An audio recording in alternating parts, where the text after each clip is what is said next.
monitoring, indicateur, données, différents mots à la fois très connus et pourtant si vagues.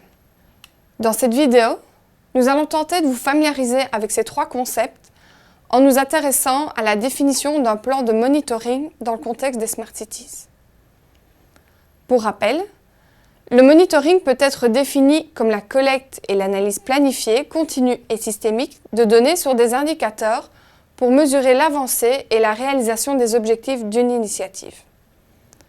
Prenons donc d'abord un peu de recul. Un cadre de monitoring et d'évaluation est composé de trois grandes étapes: la planification, la mise en œuvre et la valorisation. Tout ce cheminement doit s'effectuer avec la participation des parties prenantes du projet. Le plan de monitoring fait partie de la première grande étape qu'est la planification. De manière simplifiée, une fois défini, le plan de monitoring est ce qui vous permettra de suivre véritablement le déroulement de votre initiative.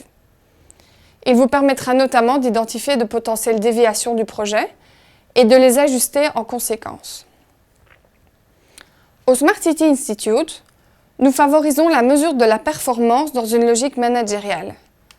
C'est pourquoi, pour une question de pertinence, il convient de s'assurer qu'un certain nombre de prérequis stratégiques sont acquis.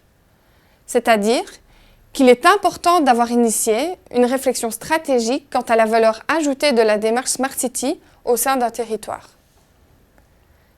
Cette stratégie doit être déclinée en objectifs opérationnels et en actions concrètes.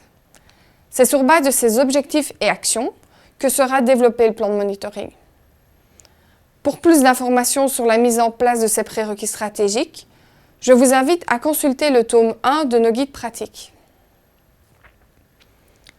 La première étape de la mise en place du plan de monitoring est la définition d'indicateurs. Il existe 5 types d'indicateurs. Je vous propose ici de les passer en revue en les illustrant au travers d'un projet de déploiement de bornes de recharge publique ayant pour objectif de stimuler l'utilisation de véhicules électriques. Le premier type d'indicateurs sont les indicateurs de moyens qui analysent les ressources nécessaires à la mise en place d'un projet. On parle ici typiquement du budget ou de ressources humaines allouées à celui-ci. Ensuite, nous retrouvons les indicateurs d'activité qui permettent d'affirmer si les activités planifiées ont eu lieu. Dans le cas des bornes, cela pourrait être la mise en place d'un marché public ou le nombre de réunions prévues entre les différents partenaires du projet. Pour continuer, les indicateurs de réalisation rendent compte des progrès immédiats résultant de la mise en place d'un projet. Par exemple, le nombre de bornes disponibles par 100 habitants sur un territoire donné après la fin de l'installation. Après cela, les indicateurs de résultats mesurent à quel point les objectifs du projet ont été atteints sur le public cible sur le moyen terme. On pourrait par exemple ici imaginer le pourcentage du parc automobile électrique par rapport à l'ensemble du parc automobile sur le territoire donné. Enfin, le dernier type d'indicateurs sont les indicateurs d'impact qui mesurent les effets à long terme sur le public cible du projet ou les effets sur les personnes non visées par celui-ci. Par exemple, est-ce que la mise en place de ces bornes a eu un impact positif sur la qualité de l'air au travers d'une réduction des concentrations de CO2?